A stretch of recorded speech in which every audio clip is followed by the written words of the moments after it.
లోనైనా, మా సేవా అనుభవాలలోనైనా, అలాగనే కుటుంబ వ్యవస్థలోనైనా, పిల్లల మధ్య అయినా, తల్లిదండ్రులైనా, ఎవరైనా సరే ఈ కష్టకాలము ఎదుర్కోకుండా ఎవ్వరు కూడా భూమి మీద జీవించిన వాళ్ళు ఎవరు లేరు. ఆమేన్.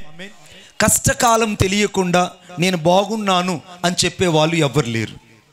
అయితే దేవుని వాక్యం ఏం చెప్తుందంటే, వారు కష్టకాలమందు యెహోవాకు మొర్రపెట్టిరి, ఆయన వారి ఆపదలో నుండి వారిని విడిపించును. ఈ ఉదయకాల సమయంలో దేవుడు మిమ్మల్ని ఆపత్కాలంలో నుండి, కష్టకాలంలో నుండి విడిపించడానికి ఇక్కడ నిలిచి ఉన్నాడు. ఈరోజు నువ్వు గమనించాల్సింది, నీ ఆపత్కాలం ఏమై ఉన్నదో, నీకు వచ్చిన కష్టం ఏమైందో మనుషులకు తెలియకపోవచ్చు. ఒకవేళ మన కష్టం గురించి మనుషులు ఎవరు కూడా మన గురించి ఆలోచించకపోవచ్చు. కానీ నేను ప్రకటిస్తున్నటువంటి యేసుక్రీస్తు ప్రభు ఈరోజు నీ కష్టం ఎరిగిన దేవుడు, నీ కన్నీళ్ళు ఎరిగిన దేవుడు, నీ హృదయ వేదన ఎరిగిన దేవుడు. ఆయన ఈరోజు నిశ్చయముగా నీకు విడుదల దయచేయబోతున్నాడు. కొట్టండి చప్పట్ల గట్టిగా. నిశ్చయముగా దేవుడు నీకు విడుదల దయచేయబోతున్నాడు. ఇప్పుడు 7వ వచనం చూడండి. వారొక నివాసపురము చేరునట్లు అని రాయబడింది. వారొక నివాసపురము చేరునట్లు చక్కని త్రోవను ఆయన వారిని నడిపించును. ఈరోజు నువ్వు ఒక నివాసపురానికి వెళ్ళాలి. నువ్వు ఒక నివాసపురానికి వెళ్ళాలి. ఇది మన నిజమైనటువంటి నివాసం కాదు, నిజమైన నివాసం కానే కాదు. ఎందుకు మంది నిజమైన నివాసం కాదు అని అంటే, ఇప్పుడు అందరూ చూడండి, ఈ యొక్క పెంజాలాలు లేదా ఈ యొక్క టెంట్లు ఈరోజు ఇక్కడ ఉన్నాయి. ఈరోజు ఈ టెంట్లు ఇక్కడ ఉన్నాయి, కానీ రేపటి రోజున ఈ టెంట్లు ఇక్కడ ఉండవు. ఎందుకు ఉండవు టెంట్లు అని అంటే, ఇవి ఎవరికి సంబంధించినవో వారు తీసుకెళ్ళిపోతారు. ఆమేన్. అమ్మా అమ్మా అమ్మా అమ్మా మీరు త్వరగా కూర్చోండి అమ్మా, ప్లీజ్ అమ్మా. అన్న కొంచెం వాళ్ళు సహాయం చేయన్న, తెలిసిన కొంచెం సహాయం చేయి. సిస్టర్ మీరు ఎక్కడో దగ్గర అడ్జస్ట్ చేసి కూర్చోండి. నాగేశ్వర అన్నగారు మీరు ఏం చేయాలంటే, ఇంకొంచెం ఎక్కువగా పెన్యాలు వేస్తుంటే బాగుండేది, ఇంకొంచెం చైర్స్ ఎక్స్టెన్షన్ చేస్తుంటే బాగుండేది. ఎలిషా గారు ఎవరన్నా చైర్స్ మీద కూర్చొని ఉంటే పిల్లలు వాళ్ళని కిందకి దించేసి పెద్దవాళ్ళని కూర్చోబెట్టండి. అయిపోయిందమ్మా? అమ్మ అయిపోయిందా?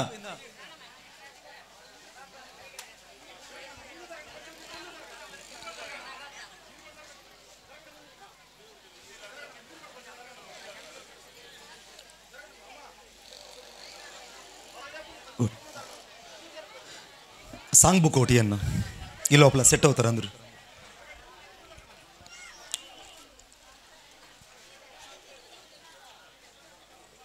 ఇంకోటి కూడా ఇవన్న అన్న కూడా. మీ మధ్యకు ఈ పాటల పుస్తకాలు వస్తాయి. దయచేసి ఈ పాటల పుస్తకం తీసుకోండి. ఈ పాట పాడే లోపల అందరూ ఎక్కడోళ్ళక్కడ సెట్ అయిపోవాలి. అందరూ పాటల పుస్తకం తీసుకొని, మొదటి పాట నేను పాడుతున్నాను. మొదటి పాట, ఈ పాటల పుస్తకం అందరూ తీసుకోండి. ఈ పాటల పుస్తకం వేల 20 రూపాయలు.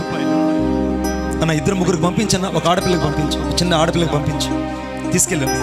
ఈయన్న రమేష్ అన్న గారు ఒక సిస్టర్కి ఇవ్వండి అన్న. అందరూ ఒకసారి పైకి లేద్దాం, పైకి లేసి కొంచెం ముందుకు జరుపుకుందాం.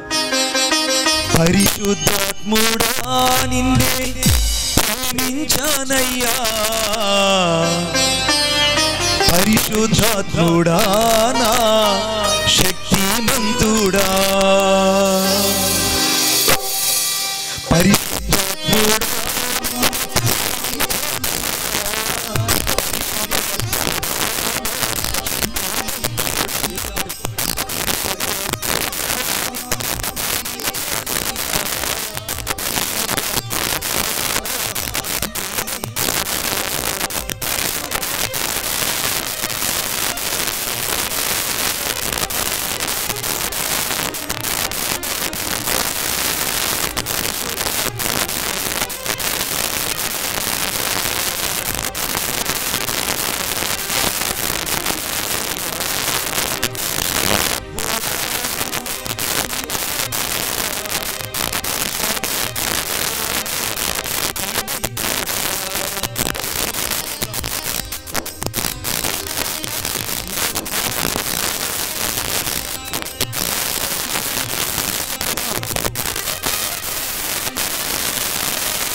పరిశుద్ధాత్ముడా నిన్నే ప్రేమించానయ్యా, పరిశుద్ధాత్ముడా నా శక్తిమంతుడా. చప్పట్లు కొట్టి యేసుని మహిమపడదాం. ఈ 7వ వచనం ఒకసారి చూడండి. వారొక నివాసపురము చేరునట్లు అని రాయబడింది. వారిని చక్కని త్రోవను ఆయన వారిని నడిపించును. ఈ ఉదయకాల సమయమున దేవుని ఉద్దేశం ఏంటో తెలుసా? నిన్ను చక్కని త్రోవలు నడిపించాలని యేసయ్య కోరుకుంటున్నాడు. ఆమేన్ చెప్పండి గట్టిగా. ఇప్పుడు దాకా నువ్వు నడిచిన త్రోవ సరైనది కాదు. Your destination will not the reach for the safe. నువ్వు చేరవలసిన గమ్యాన్ని నువ్వు చేరలేకపోయావు. నువ్వు కోరుకోవలసినటువంటి స్థానాన్ని నువ్వు కోరుకున్నా నీకు అందించబడలేదు. నువ్వు చేరవలసినటువంటి పురానికి నువ్వు చేరాలని ఆశపడ్డావు, కానీ నువ్వు చేరలేకపోయావు. కారణం ఏంటంటే వారొక నివాసపురము చేరునట్లు వారిని నడిపించే దేవుడు ఇశ్రాయేలుకు తోడై ఉన్నట్టు ఈ రాత్రి నీకు తోడై ఉంటేనే నీవు ఆ నివాసపురం చేరగలవు. కొట్టో చప్పట్లు గట్టిగా, ఇంకా గట్టిగా. నేను ఒక రోజున ఒక ప్రాంతంలో పరిచర్యకి వెళ్ళాను. పరిచర్యకి వెళ్తే అది ఢిల్లీలో, ఆగ్రాలో ఫతేపూర్ అనేటువంటి ఒక ప్రదేశం. ఫతేపూర్ ఉన్న ప్రదేశంలో నేను పరిచర్యకి వెళ్ళినప్పుడు ఆ పరిచర్యలో నాకు 25వ అపార్ట్మెంట్లో ఒక చిన్న రెస్ట్ రూమ్ ఇచ్చారు.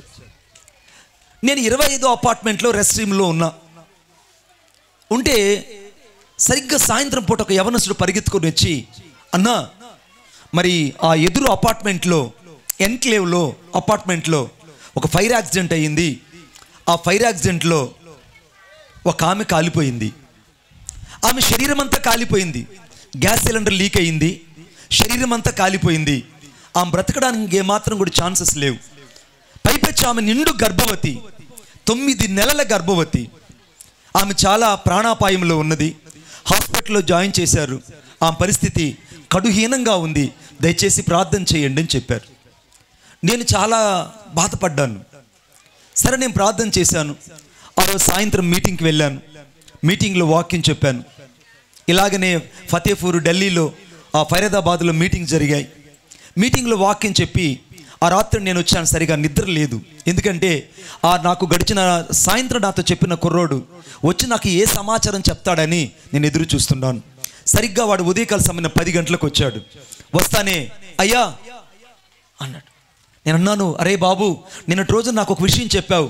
ఆ తల్లి ఎలా ఉంది, ఆ పరిస్థితి ఎలా ఉంది, దయచేసి నాకు తెలియచేయి అని అంటే ఆడు చెప్పడం ప్రారంభించాడు. అన్నా, ఆమెను తీసుకెళ్ళి హాస్పిటల్లో జాయిన్ చేశారు. హాస్పిటల్లో జాయిన్ చేయగానే అక్కడ ఆమె పరిస్థితి చాలా ఘోరంగా మారిపోయింది. ఆమె శరీరం అంతా పూర్తిగా కాలిపోయింది. ఎక్కడ పట్టుకుంటే అక్కడ మాంసము పెచ్చులుగా ఊడిపోతుంది. ఎక్కడ మాంసము అక్కడ ఊడి కింద పడిపోతుంది. అంతగా ఆమె కాలిపోయింది. ఆమెను హాస్పిటల్లో జాయిన్ చేయగానే ఆమెకు ఆ యొక్క లేబర్ పెయిన్ స్టార్ట్ అయినాయి. పురుటి నొప్పులు ప్రారంభించబడ్డాయి. డాక్టర్లు చెప్పారట, ఇక ఏమాత్రము ఈమె కడుపులో ఉన్న బిడ్డ బ్రతకడానికి వీలు లేదు. ఎందుకంటే ఈ యొక్క నిప్పుల సెగకు ఈ భయంకరమైన కాలిపోయిన దేహంతో పాటు కడుపులో ఉన్న ఉమ్మ నీరంతా కాలిపోయింది. కాబట్టి లోపల ఉన్న బిడ్డ కూడా చచ్చిపోయి ఉంటుంది. కాబట్టి తల్లి బిడ్డ ఇద్దరు బ్రతకడం కష్టం. ఇక ఏమాత్రం బ్రతకరు అని నేను చెప్పారట. ఇక ఆ తల్లి ఏడవడం ప్రారంభిస్తుంది. డాక్టర్ గారు, దయచేసి అలాగనకండి. Doctor, don't say that word. దయచేసి అలాగనకండి. దయచేసి నాకు పురుడు పోయండి, నాకు దయచేసి పురుడు పోయండి, నాకు పురుడు పోయండి అని ఆ తల్లి ఏడవడం ప్రారంభించింది. దాదాపు 2 గంటల సేపు ఆమె నరకం అనుభవించింది. 2 గంటల సేపు హాస్పిటల్లో ఆ పురుడి నొప్పుల చేత నరకం అనుభవించింది. 2 గంటల తరువాత అగ్నిలో నుండి దూకినట్టు ఒక మగ పిల్లవాడు ఆమె గర్భంలో నుంచి సురక్షితంగా బయటకు దూకాడు. ఒక మగ పిల్లవాడు సురక్షితంగా ఆమె గర్భంలో నుంచి బయటకు దూకాడు. దూకగానే ఆమె ఆ బిడ్డను తీసుకొని, అయ్యా నా బిడ్డకి ఏం కాలేదా, నా బిడ్డకి ఏం కాలేదా, నా బిడ్డకి ఏం కాలేదని మొత్తం ఒళ్ళంతా తడుని చూస్తుంది. తల వెంట్రుకలు తడుని చూస్తుంది. ముక్కు నోరు తడుని చూస్తుంది. తన యొక్క చేత్తో తన బిడ్డను నిలువెల్లా స్పర్శించి చూస్తుంది. నా బిడ్డకి ఏం కాలేదా, నా బిడ్డకి ఏం కాలేదనంటే ఆ డాక్టర్లు చెప్పారంట, అమ్మా నీ బిడ్డకి ఏమీ కాలేదు, నీ బిడ్డ చాలా చక్కగా ఉన్నాడు, కనీసం చిన్న ఎంట్రుక కూడా నీ బిడ్డకు గాయం కాలేదు, కాబట్టి నీ బిడ్డకు ఏ హాని లేదమ్మా అని చెప్పగానే ఆ బిడ్డను అమాంతంగా తీసుకొని తలాగా తన ఎదురమ్మను ఆంచుకొని ఆ తల్లి ప్రాణాలు విడిచిందట. ఆ తల్లి ప్రాణాలు విడిచింది. ఆ బిడ్డను తీసుకొని హాస్పిటల్ నుంచి వాళ్ళు వస్తున్నప్పుడు ఆ చుట్టుపక్కల వాళ్ళు అనే మాట ఏంటంటే సార్, ఈ తల్లి ఇంతగా కాలిపోయి చనిపోయినా తన కుమారుడు మాత్రం సురక్షిత నాలు కోరుకునింది. ఈ తల్లి ప్రేమ గొప్పది అన్నారండి. కొట్టండి ఇంకా గట్టిగా చచ్చప్పట్లుగా దేశేకి. ఈ తల్లి ప్రేమ గొప్పది. ఈరోజు ఇదే ప్రేమ యేసుక్రీస్తు ప్రభువారు నీ వైపు చూపించుతున్నాడు. ఇదే ప్రేమను యేసుక్రీస్తు ప్రభువారు నీ గురించి ఆలోచిస్తున్నాడు. నీ ఒక నివాసపురం చేరాలని, ఆ నివాసపురంలోకి నువ్వు చేరాలని, ఆ నివాసపురంలో నువ్వు నీ పిల్లలు క్షేమంగా ఉండాలని, ఆ నివాసపురంలో నువ్వు సురక్షితంగా సంరక్షణగా ఉండాలని ఆయన నీ పట్ల ఒక ప్రణాళిక కలిగి ఉన్నాడు. The God is going before you as is the great plan for you. దేవుని ఉద్దేశం ఏంటంట, నువ్వు ఒక నివాసపురం చేరాలని దేవుడు కోరుకుంటున్నాడు. ఏమిటా నివాసపురం? సామెతల గ్రంథం 8వ అధ్యాయం 1వ వచనం. సామెతల గ్రంథం 8వ అధ్యాయం 1వ వచనం. సామెతల గ్రంథం 8వ అధ్యాయం. జ్ఞానము ఘోషించుచున్నది, వివేచన తన స్వరమును వినిపించు. జ్ఞానము ఘోషించుచున్నది. ఈ మాట అందరూ నోటితో పలకండి. జ్ఞానము ఘోషించుచున్నది. గట్టిగా వెనుకున్న వాళ్ళు, జ్ఞానము ఘోషించుచున్నది. జ్ఞానము అనే మాటకు అర్థం ఏంటంటే యేసుక్రీస్తు ప్రభు అని అర్థం. సామెతల గ్రంథంలో ఎక్కడ జ్ఞానం అనే మాట కనబడినా, ఎక్కడ వివేచన అని కనబడినా, ఎక్కడ వివేకం అని కనబడినా దానికి అర్థం ఏంటంటే సాక్షాత్ యేసుక్రీస్తు ప్రభు అని అర్థం. ఎందుకంటే యెహోవా యందు భయభక్తులు కలిగి ఉండడమే జ్ఞానమునకు మూలమని రాయబడింది. కాబట్టి జ్ఞానమునకు మూలం ఎవరంటే సాక్షాత్ యేసుక్రీస్తు ప్రభు. ఇప్పుడు యేసుక్రీస్తు ప్రభు యొక్క జ్ఞానము ఈ భూలోకములో ఘోషిస్తుంది. సముద్రపు అలలు ఎలాగ ఘోషిస్తున్నాయో, సముద్రపు అలలు ఏ రీతికైతే ఎగిసిగిసి పడుతున్నాయో, సముద్రపు అలలు ఏ రీతికైతే జ్ఞానము చేత ఘోషించబడుతుందో, ఆ రీతిగా యేసయ్య యొక్క జ్ఞానము ఈ రోజున నీ కోసం నా కోసం ఘోషిస్తుంది. ఆమేన్. ఆ జ్ఞానము ఎందుకు ఘోషిస్తుందంటే మనుషుల యొక్క నివాసపురం చేరాలి, మనుషుల యొక్క నిజమైన నివాసపురం చేరాలి. మనుషులు ఏర్పరచుకున్నటువంటి నివాసపురాల కోసం కాదు దేవుడు నిన్ను బతికించింది. దేవుని ఉద్దేశం అంటే తెలుసా, ఈ రాత్రి నువ్వు తాత్కాలికంగా ఇక్కడికి రాలేదు. ఈ ఉదయకాల సమయంలో దేవుడు ఇక్కడ నిన్ను ఒక తాత్కాలికంగా తీసుకురాలేదు. దేవుడు ఇక్కడ నిన్ను ఒక యాదృచ్ఛికంగా తీసుకురాలేదు. దేవుడు ఇంకా నిన్ను బతికించి ఇంకా నిన్ను భూమి మీద ఉంచాడంటే దేవుని యొక్క ప్రణాళిక నిన్ను ఆ నివాసపురం చేర్చాలని కోరుకుంటున్నాడు. కోట చప్పట్లు గట్టిగా. నిన్ను దేవుడు నివాసపురం చేర్చాలని కోరుకుంటున్నాడు. దేవుని ఉద్దేశం నిన్ను నివాసపురం చేర్చి అక్కడ దీవించాలని దేవుడు కోరుకుంటున్నాడు. అందుకే సామెతల గ్రంథం 9వ అధ్యాయం 1వ వచనం. సామెతల గ్రంథం 9వ అధ్యాయం 1వ వచనం. జ్ఞానము నివాసము కట్టుకొని చాలండి. జ్ఞానము నివాసం కట్టుకొనిందంట. ఈ మాట నోట్ చేసుకోండి. జ్ఞాన నివాసము. అందరూ నాతో పాటు చెప్పండి. జ్ఞాన నివాసము అంటే దావీదు కీర్తన 107వ వచనంలో ఒక నివాసపురము చేరునట్లు చక్కని త్రోవను నడిపించే దేవుడు మొదట నువ్వు చేరాల్సిన నివాసపురం ఏదంటే జ్ఞాన నివాసము.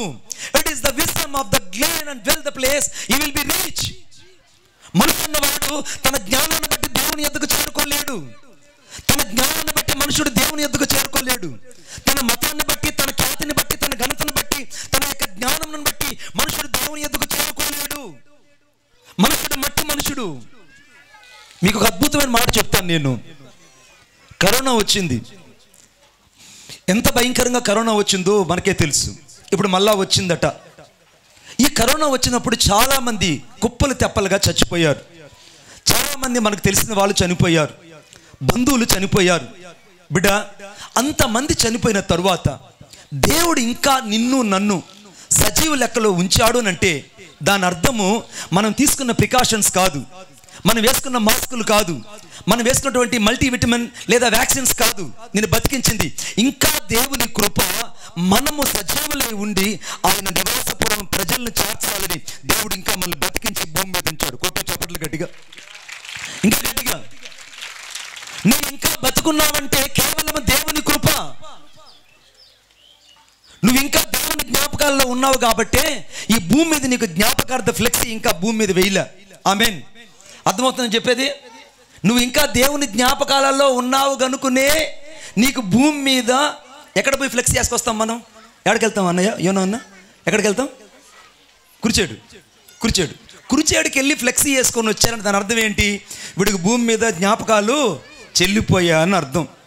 ఇంకా నీకు నాకు భూమి మీద ఫ్లెక్సీ పడలేదంటే దాని అర్థం ఏంటంటే మనం ఇంకా దేవుని జ్ఞాపకాల్లో ఉన్నాము కనుకనే ఈ ఉదయకాల సమయమున మనుషుల జ్ఞాపకాలలో ఇంకా బతికే ఉన్నాం. కొట్టండి చప్పట్లు గట్టిగా.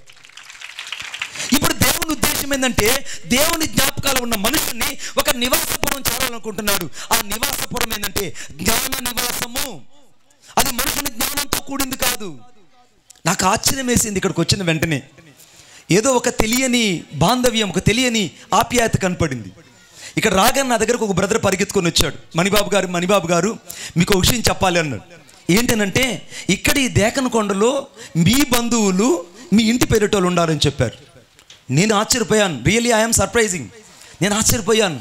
పైపెచ్చి మీ ఊరు వాళ్ళు కూడా ఈ ఊరిలో ఉన్నారండి అన్నారు. నాకు ఎంత ఆశ్చర్యం వేస్తే అంత ఆశ్చర్యం వేసింది. మా ఊరు వాళ్ళు, మా బంధువులు, మా ఇంటి పేరిటోళ్ళు ఇక్కడ ఉండడం ఏంటి అని అంటే వాళ్ళు అన్నారు, లేదండి ఈ ఊరిలో ఉన్నారన్నారు. నాకు చాలా సంతోషం వేసింది. ఈ ఊర్లోకి రాగానే ఏదో ఒక తెలియని బాంధవ్యం, ఒక తెలియని ఆప్యాయత నిజంగా నా హృదయాన్ని తాకింది. ఒక తెలియని బాంధవ్యం తాకింది. కారణం ఏంటంటే ఇక్కడ ఏమీ లేకపోయినా, కనీసం ట్రాన్స్పోర్ట్ లేకపోయినా, ఒకవేళ సరైనటువంటి పరిస్థితులు మన చుట్టూ లేకపోయినా దేవుని కోసం మాత్రం ఒక ఘనమైన కార్యం చేయాలని పిడికడి గింజలు చేత పట్టుకొని దేవుని కొరకు సజీవంగా నిలబడిన వాళ్ళు మీరు. కొట్టు చప్పట్లు గట్టిగా. దేవుని కోసం సజీవంగా నిలబడిన వాళ్ళు. అందుకే నా శక్తి కొంచెమైనను, నీ శక్తిని బట్టి దేవుడు కదలడం లేదు. నీలో ఉన్నటువంటి సమర్పణ బట్టి ఈరోజు దేవుడు ఇక్కడ కదిలాడు. దేవుని సమర్పణ బట్టి చుట్టుపక్కల వాళ్ళకి భయం వేస్తుందట కురిచేడు మీటింగ్స్ అంటే. ఆమేన్. కురిచేడు బ్యాప్టిస్ట్ సంఘం మీటింగ్స్ అంటే అందరికి భయం వేస్తుంట. ఎందుకంటేనంటే వాళ్ళు దేవుని కోసం ఒక రోషం కలిగి చేస్తారు.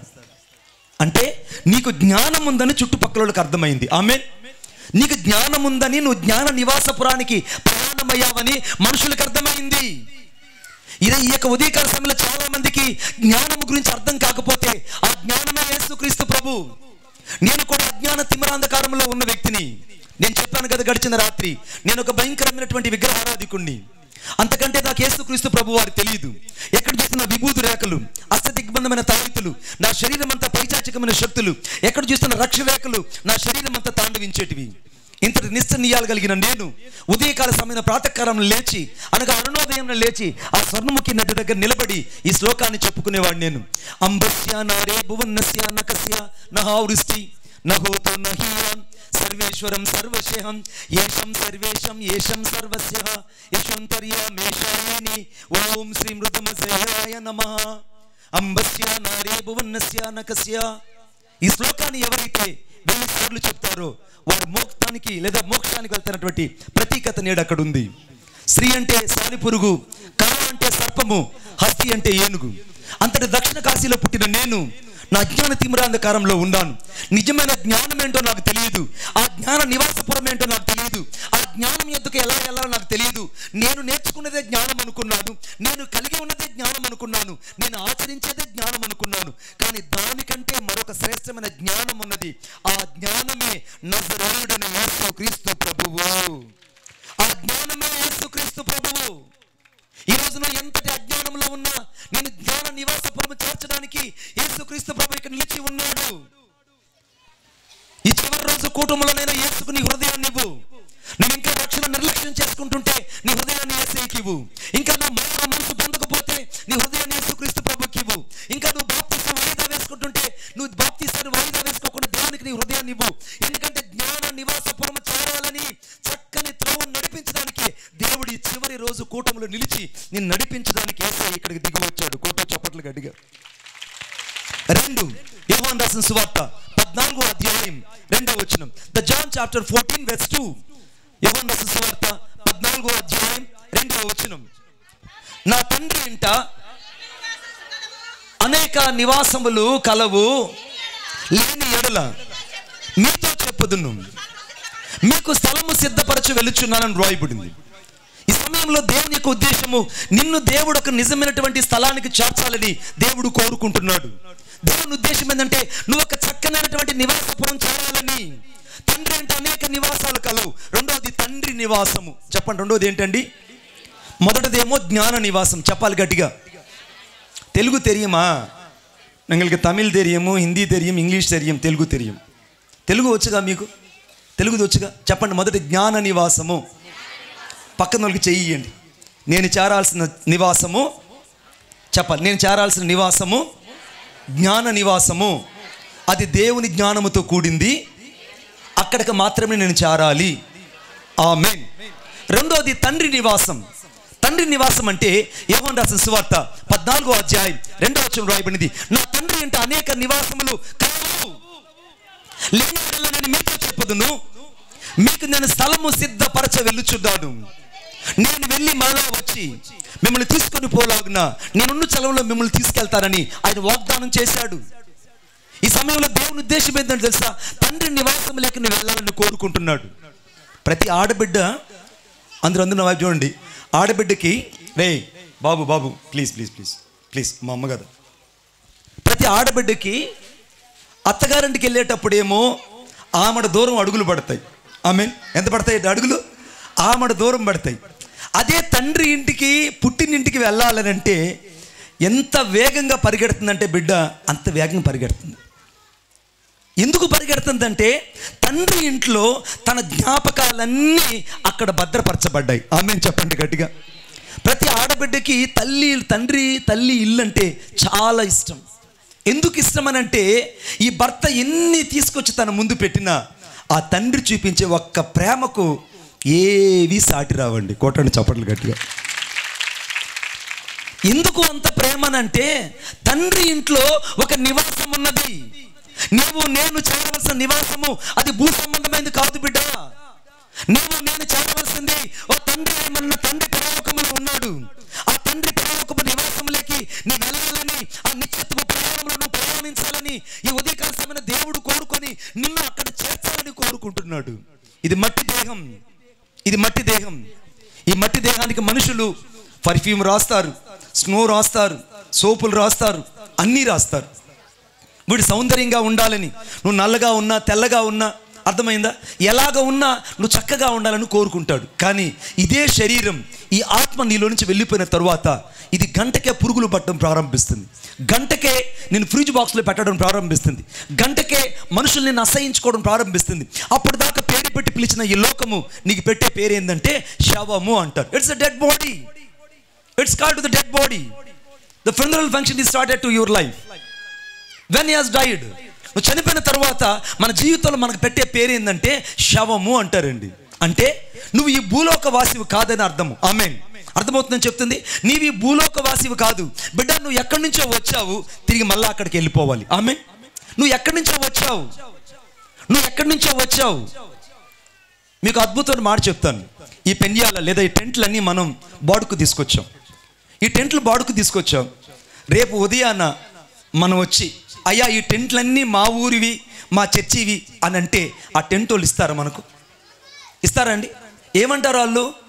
అయ్యా నేను మీకు బాడుక్కిచ్చాను, మీరు 3 రోజులు కూటాలకు వాడుకున్నారు, 3 రోజుల తర్వాత మా టెంట్లు మేము తీసుకెళ్ళిపోతామని అన్ని తాళ్ళుతో సహా తీసుకెళ్ళిపోతారు.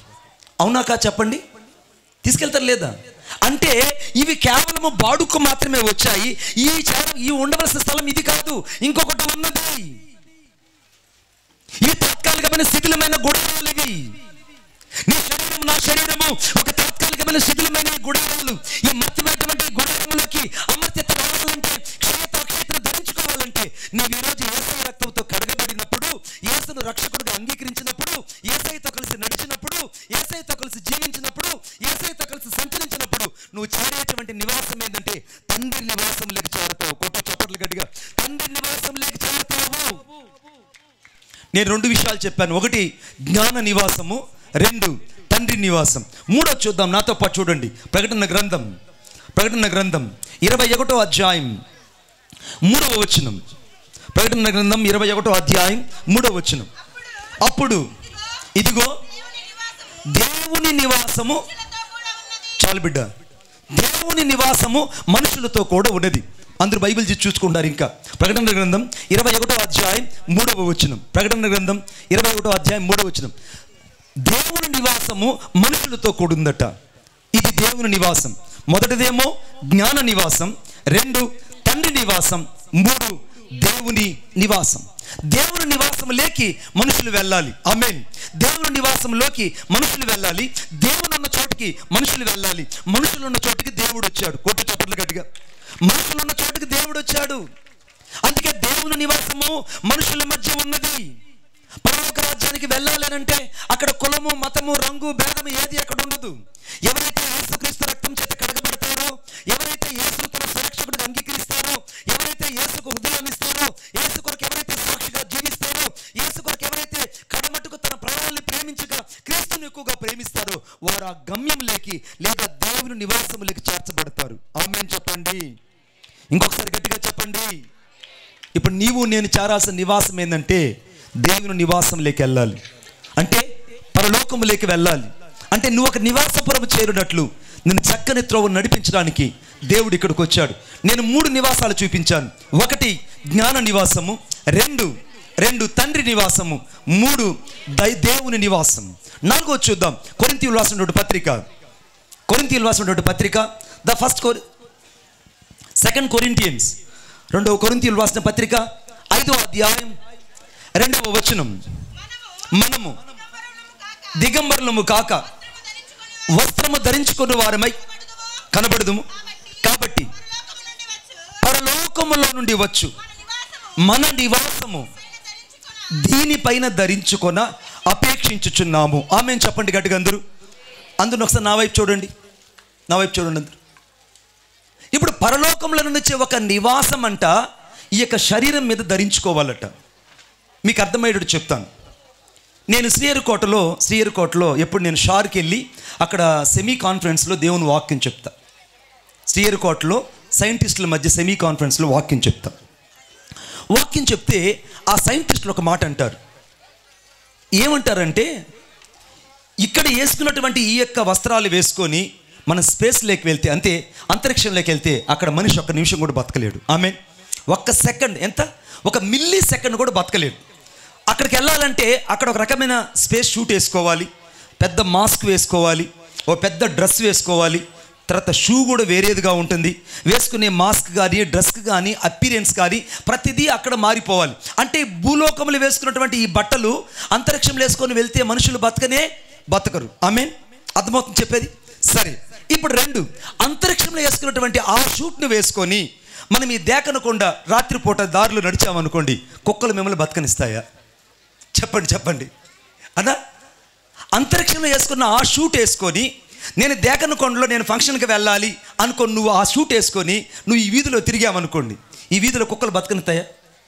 చెప్పండి. ఎందుకు బతకనీవు? అక్కడ వేసుకునే షూటు ఇక్కడ పనికిరాదు, ఇక్కడ వేసుకునేటువంటి ఈ షూట్ కలిగిన బట్టలు అక్కడ పనికిరావు. అలాగనే ఈ శరీరము అక్కడ ఉండదు. అక్కడ ఉన్నటువంటి అక్షయత కలిగిన శరీరాలు భూలోకములో నివసించలేవు. చప్పట్లు గట్టిగా. అంటే దీని అర్థం ఏంటంటే మన నివాసము అమర్త్యతను ధరించుకోవడానికి సాక్షాత్తు మన ఈ నివాసం అనగా శిథిలమైన ఈ నివాసములోనికి ఇప్పుడు యేసయ్య రావాలి. యేసయ్య నీ నివాసంలోకి రాకపోతే నీ జీవితానికి ఆశీర్వాదం కలగదు. యేసయ్య నీ వ్యక్తిగత జీవితంలోకి రాకపోతే నీ జీవితానికి విలువ ఉండదు. యేసుక్రీస్తు ప్రభు నీ యొక్క జీవితంలోకి రాకపోతే నీ యొక్క మానవ మనుగడ విలువలు ఉండవు.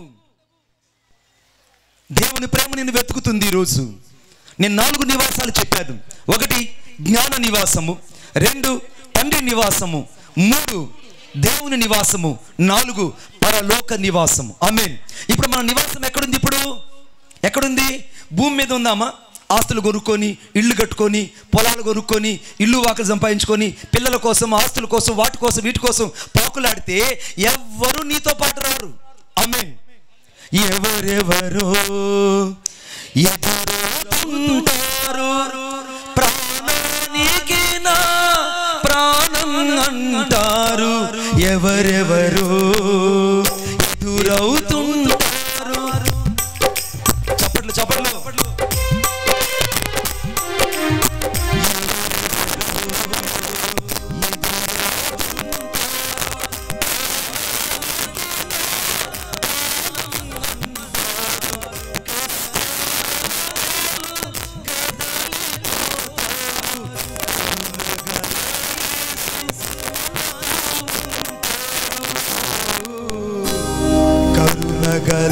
యేసు మనతో ఉంటాడు.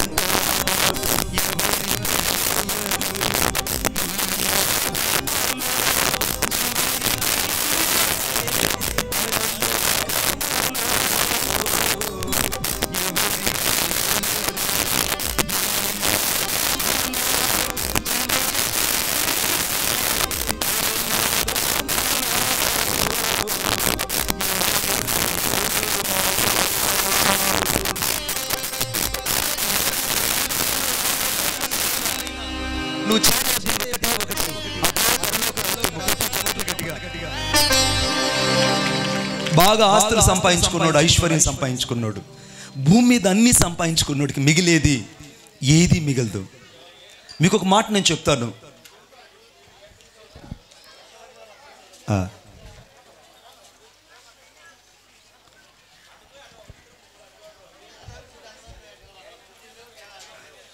ఆ వెనుకున్న వాళ్ళు నేను చెప్తాను అన్న అన్న నాన్న అన్న అన్న நான் தெலுங்கு படிக்கிறதே நீ కలవపడాదే நான் తెలుగులో சொல்லுங்க నేను కలవపడాది. అమ్మ వెనక నిల్చున్న వాళ్ళు ఎవరో మహాతల్లులకు చెప్తున్నా, ఆ చిన్నపిల్లలు ఎవరైనా చైర్స్లో కూర్చొని ఉంటే వాళ్ళకి ఆ చైర్స్ ఇవ్వండి అమ్మ. పెద్దవాళ్ళు నిలబడి ఉన్నారు. వీళ్ళకి ఇప్పుడు సీట్లు లేకపోవడానికి కారణం ఏంటి చెప్పిన, నేను లేటుగా రావడం అండి. కొట్టండి చప్పట్లు గట్టిగా. వీళ్ళు దేవుని సమయానికి దేవునికి ముందుకు వచ్చుంటే అర్థమైందా, నీకు ఇక్కడ సీటు ఉండేది. నీకు భూలోకంలో సీటు చూసుకున్నావు, ఇక్కడ నీకు సీటు తగ్గింది. ఇదే జరిగేది పరలోకంలో కూడా. నిజం, ఇదే జరిగేది. Exactly God will do this. I'm saying that very frankly in this time. నీకు అన్నీ నా అల్లుడు, నా కొడుకు, నా కోడలు, నా ఇల్లు, నా వాకిలి అని అన్నీ సమర్థించుకొని చక్కబెట్టుకునే లోపల రక్షణ పోగొట్టుకుంటావు. రక్షణ పోగొట్టుకున్న తర్వాత నువ్వు చేరేది గమ్యం కానే కాదు.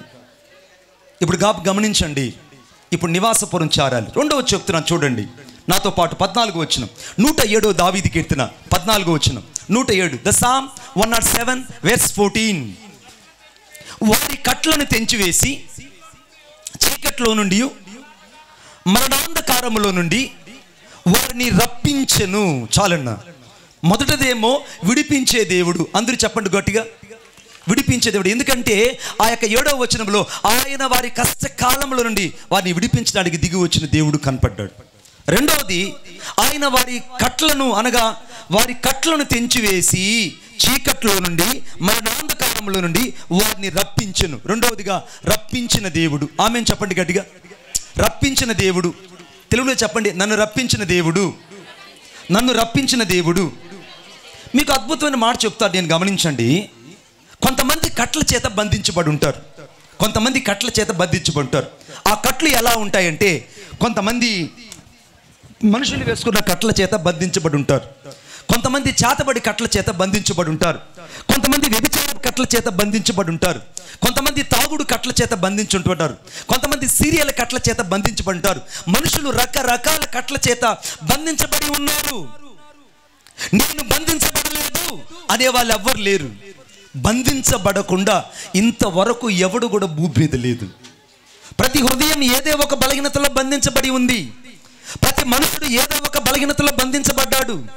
ప్రతి మనుషుడు ఎక్కడో ఒక్కడ బంధించబడి బలహీనుడైపోయాడు. ఎంత పెద్ద బలవంతుడైనా చూడండి, ఒక విషయంలో బలహీనుడైపోయి ఉంటాడు. ఈ సమయంలో దేవుడు నిన్ను ఒక ప్రశ్న అడగని, నిజంగా నిన్ను బలహీనుడిగా చేసిన సమయం ఏంటి? నిన్ను బలహీనుడిగా చేసిన సంఘటన ఏంటి? నిన్ను బలహీనురాలుగా చేసినటువంటి సంఘటన ఏంటని ఎప్పుడైనా నువ్వు దేవుని ఎద్దు అడిగావా? ప్రభువా, నేను ఎందుకు ఇంత బలహీనుడిని అయిపోయాను?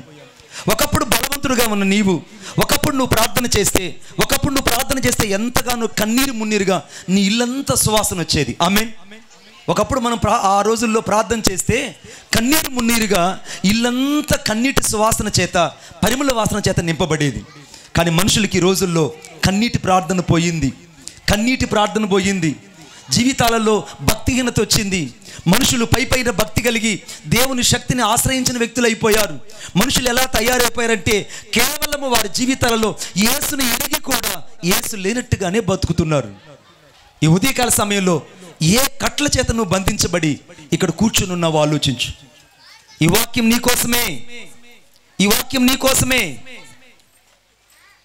నీకోసమే. ఒక రోజున ఒక ఆఫీసరు ఆమె బ్యాంకులో పనిచేస్తుంది. భర్త లేడు. ఇద్దరు పిల్లలు ఆమెకు. 2 పిల్లలు. ఆమె రోజు ఉద్యోగానికి వెళ్ళిపోయేది. ఆ పని మనిషికి ఆ 2 బిడ్డలను అప్పగించి వెళ్ళిపోయేది. పని మనిషికి 2 బిడ్డలను అప్పగించి వెళ్ళిపోయేది.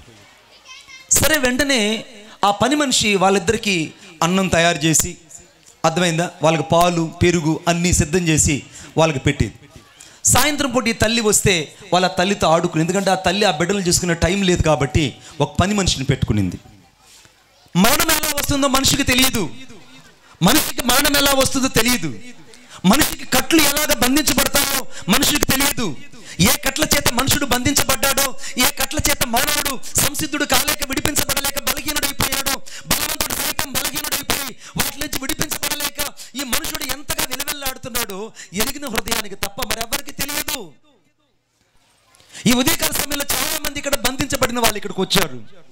కొంతమంది తాగుడు చేత బంధించబడ్డారు, మరి కొంతమంది వ్యభిచారం చేత బంధించబడ్డారు, మరి కొంతమంది తిరుగుబడతనం చేత బంధించబడ్డారు, కొంతమంది తల్లిదండ్రులకు అవిధేయులుగా బంధించబడ్డారు, మరి కొంతమందికి సేవకునికి సేవకురాలకి అవిధేయులుగా బతికారు, కొంతమంది సంఘానికి సంఘ క్రమానికి లోబడరు, కొంతమంది సంఘ పెద్దలకు లోబడరు, కొంతమంది సంఘం యొక్క దిద్దుబాటుకు లోబడరు. కారణం ఏంటంటే వారిని ఎవరో బంధించలేదు.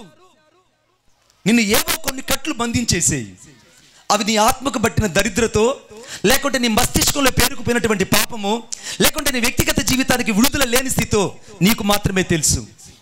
ఈ పని మనిషి రోజు వాళ్ళకి ఆహారం సిద్ధపరుస్తూ వచ్చేది. యథారీతిగా మార్కెట్కి వెళ్ళింది. మార్కెట్కి వెళ్ళి రెండు ఆకుకూర కట్టలు తీసుకొచ్చింది. 2 ఆకుకూర కట్టలు తీసుకొచ్చి, బాగా వినండి, 2 ఆకుకూర కట్టలు తీసుకొచ్చి ఫ్రిడ్జ్లో పెట్టింది. డోర్ వేసింది. సరిగ్గా ఆ రోజు సాయంత్రం యథారీతిగా వాళ్ళ అమ్మ డ్యూటీ నుంచి వచ్చింది. పని మనిషి చెప్పింది, అమ్మ అన్నీ రెడీ చేశానమ్మా, నేను పాలు పెరుగు అన్నీ సిద్ధంగా ఉన్నాయి, మీరు వెళ్ళి భోజనం చేయొచ్చు అని చెప్పింది. వెంటనే ఆ తల్లి వేడివేడిగా భోజనం కలిపి ఆ ఫ్రిడ్జ్లో ఉన్న పెరుగు తీసుకొని ఆ పెరుగును 2 బిడ్డలకి, ఆమె 3 తిన్నది. తిన్న గంటకి 3 చచ్చిపోయారు. ఏం జరిగిందో అర్థం కాలేదు.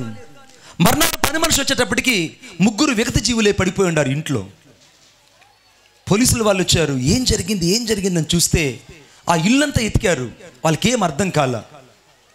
జరిగింది ఏంటంటే, ఆ యొక్క పెరుగు గిన్నెలో అంత పెద్ద కట్లపాము పడి చచ్చిపోయింది. అంత పెద్ద కట్లపాము చచ్చిపోయింది. ఎట్లా చచ్చిపోయిందిరా ఈ కట్లపాము అని అంటే, ఆ తెచ్చిన ఆకుకూరల్లో మార్కెట్లో తెచ్చిన ఆకుకూరల్లో ఈ పామెలు దాక్కున్నది. అది తీసుకొచ్చి ఫ్రిడ్జ్లో తీసుకొచ్చి పెట్టింది. ఆమె చూడలేదు. ఆ ఫ్రిడ్జ్లో ఉన్న పాముకు చలికి తట్టుకోలేక ఆ కింద ఉన్న పెరుగు గిన్నెలో పడింది. ఆ పెరుగు గిన్నెలో పడి గిలగిల కొట్టుకొని విషంగా కందిలో చచ్చిపోయింది. పెరుగంతా విషంగా మారిపోయింది. సాయంత్రం వచ్చి వాళ్ళు తిన్నారు, చచ్చారు. మరణం ఎలా వచ్చిందో అర్థం కాలేదు కదా. మనిషికి అర్థం కాని విషయము మరణము. ఏ కట్ల చేత మనుషుడు బంధించబడ్డాడో, ఏ కట్ల చేత మనుషుడు విడిపించబడలేక బానిసడైపోయాడో మనిషికి గాక మరెవ్వరికి తెలియని పరిస్థితి అయిపోయింది రోజుల్లో. ఈ ఉదయకాల సమయంలో నా యేసయ్య చెప్తున్నాడు, నిన్ను ఈరోజు ఏ కట్లు బంధించేసాయో. కొంతమంది భార్య భర్తలు నా దగ్గరకు వచ్చి చెప్తుంటారు, మణిబాబన్నా నన్ను కొట్టాడన్నా నా భర్త అని చెప్పింది. ఒక ఆమె నన్ను కొట్టాడన్నా అని చెప్పింది.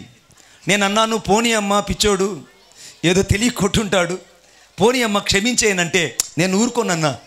I'm educated, but how shall be bear this, నేను ఎలాగ దీన్ని భరించగలను, నేను ఒప్పుకోను, నన్ను కొట్టాడు, నువ్వు ఆయనతో మాట్లాడని చెప్పింది.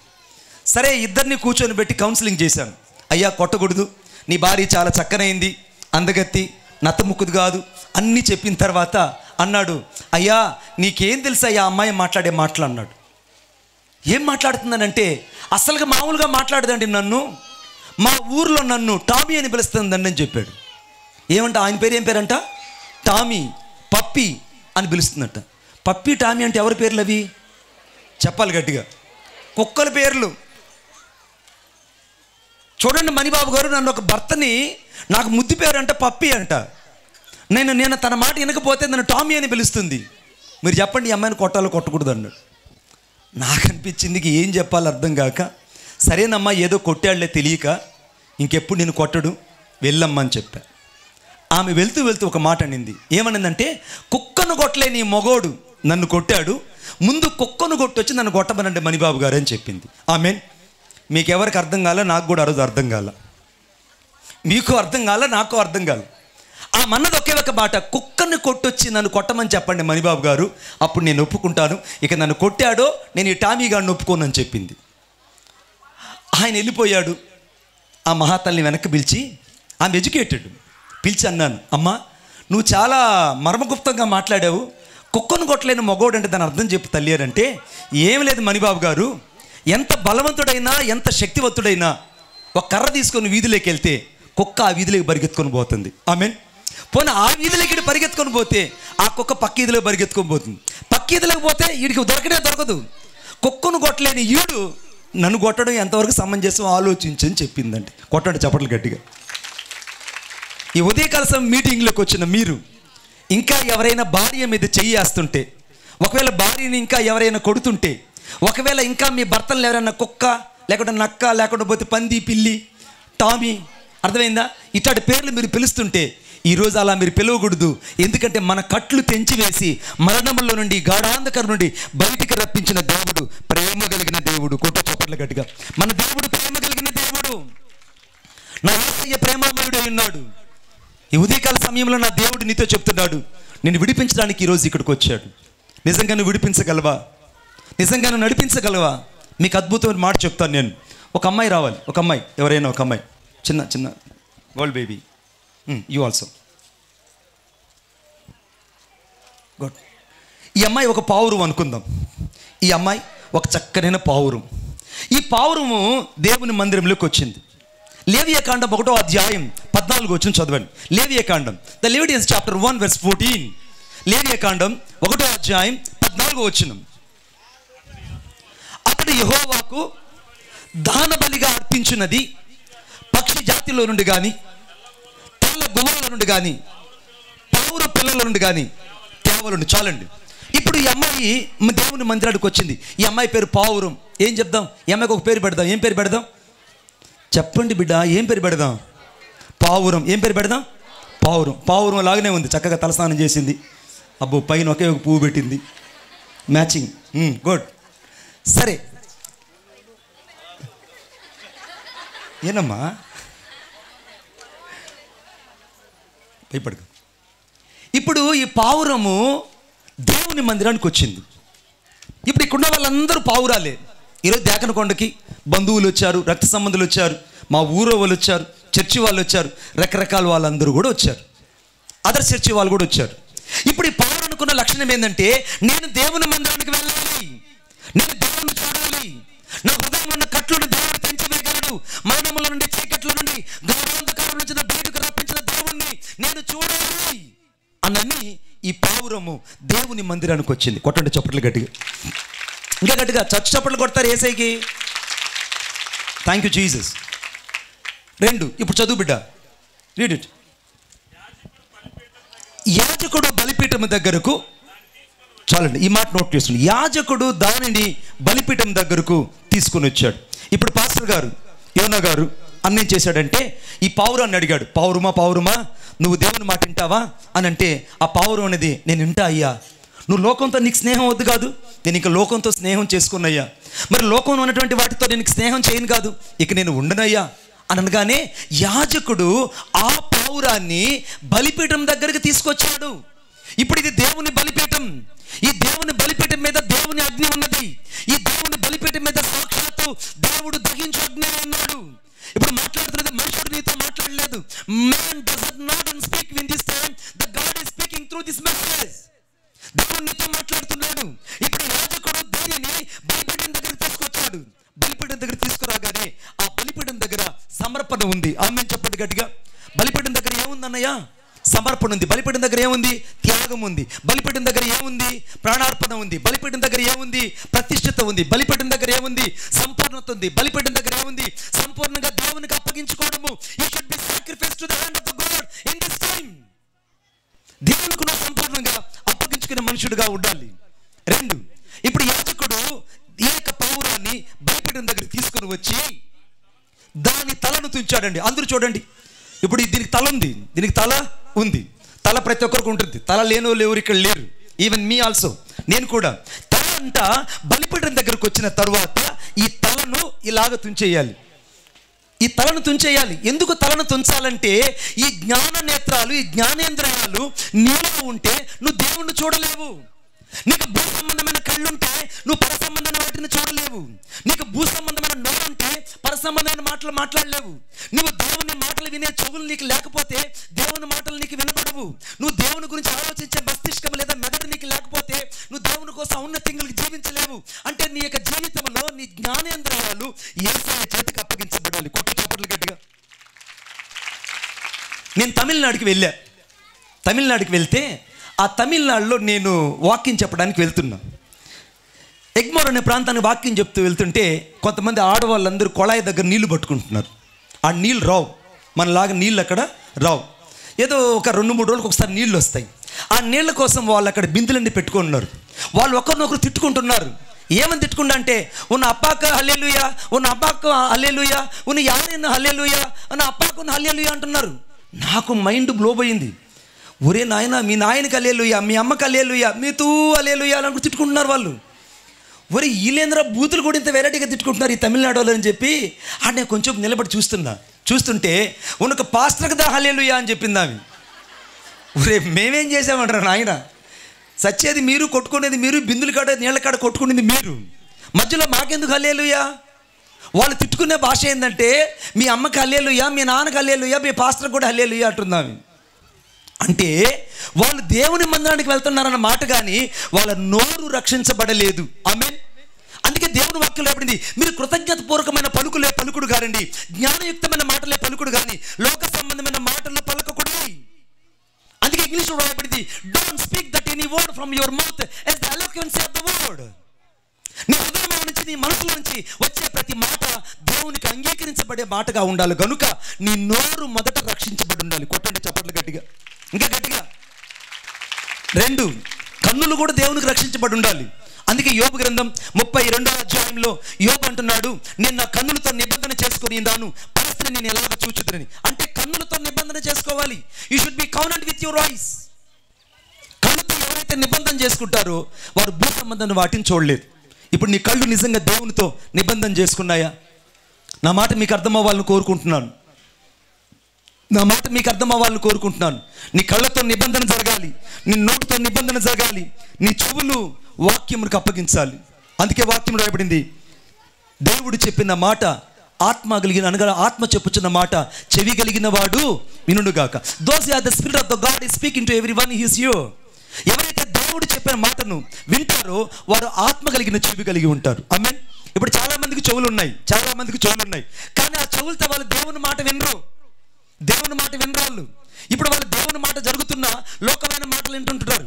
కొంతమంది సెల్ ఫోన్ చూసుకుంటుంటారు, కొంతమంది పక్కన వాళ్ళతో ఇకిలు కలుగుంటారు, కొంతమంది కట్టుకున్న చీర బాగుందో లేదో చూడంటారు, కొంతమంది వేసుకున్న బట్టలు బాగుందో చూడంటారు. అంటే వీళ్ళకి భూ సంబంధమైన జ్ఞానం చావలేదు.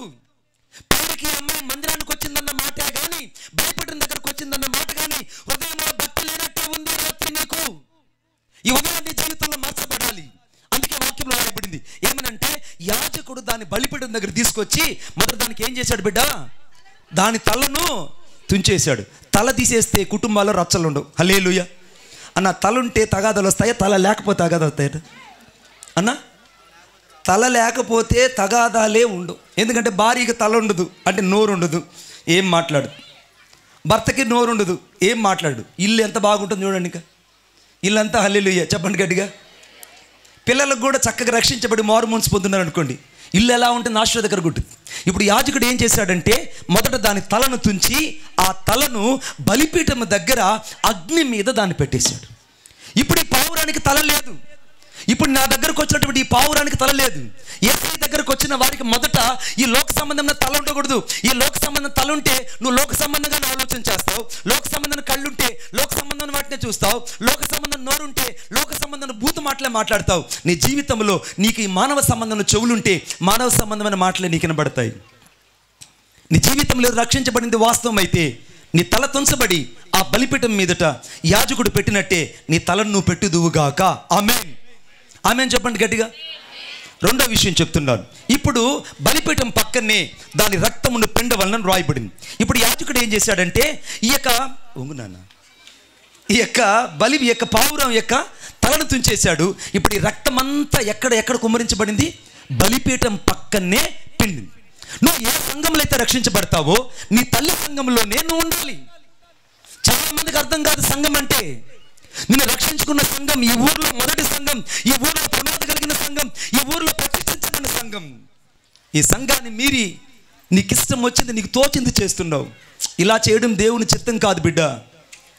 నేను ఈ ఊరు గురించి తెలుసుకొని ఎంతగానో ఏడ్చాను. Yesterday night I was crying in my bed. Really I was heard that many things about this place. మన పూర్వీకులు, మన పితరులు ఈ పరిచర్య కోసం, ఈ మందిరం కోసం చూస్తే మీ అందరికీ మందిర పునాదులు కనబడ్డాయి. నాకైతే ఈ మందిరము పునాదుల కింద ఉన్న కన్నీళ్లు కనబడ్డాయి. కొట్టండి చప్పట్లు గట్టిగా. ఈ మందిరము కింద ఉన్న పునాదులు కొన్ని ఉన్నాయి. ఈ మందిరము పునాదులు కొన్ని ఉన్నాయి. ఈ దైవజనుడు ఈ ఊరు వచ్చిన తర్వాత యవనస్తులు, అలాగనే పెద్దలు అనేకులు ఆకర్షించబడి దేవుని ఎద్దుకు వచ్చారంటే ఈ దీన దైవజనుణ్ణి దేవుడు తన హస్తాలలో ఎత్తి పట్టుకున్నాడు. కొట్టండి చప్పట్లు గట్టిగా. దేవుణ్ణి ఎత్తి పట్టుకున్నాడు. మోషే ఏ రీతిగా అయితే ఊరు అహరోను మోషే యొక్క చేతులు ఎత్తారో ఆ రీతిగా సంఘంలో ఉన్న పెద్దలేమో ఈ కుడి చేయి పట్టుకున్నారు, ఎడం చేయి పట్టుకున్నారు. ఇటువైపునేమో సంఘంలో ఉన్న స్త్రీలు పట్టుకున్నారు. అంటే సంఘానికి స్త్రీలు, సంఘానికి యవనస్తులు, సంఘానికి పెద్దలు, సంఘానికి క్రమము, సంఘానికి దిద్దుబాటు ఏ సేవకులు అయితే ఉంటుందో ఆ సేవకుడు బాగా దీవించబడతాడు.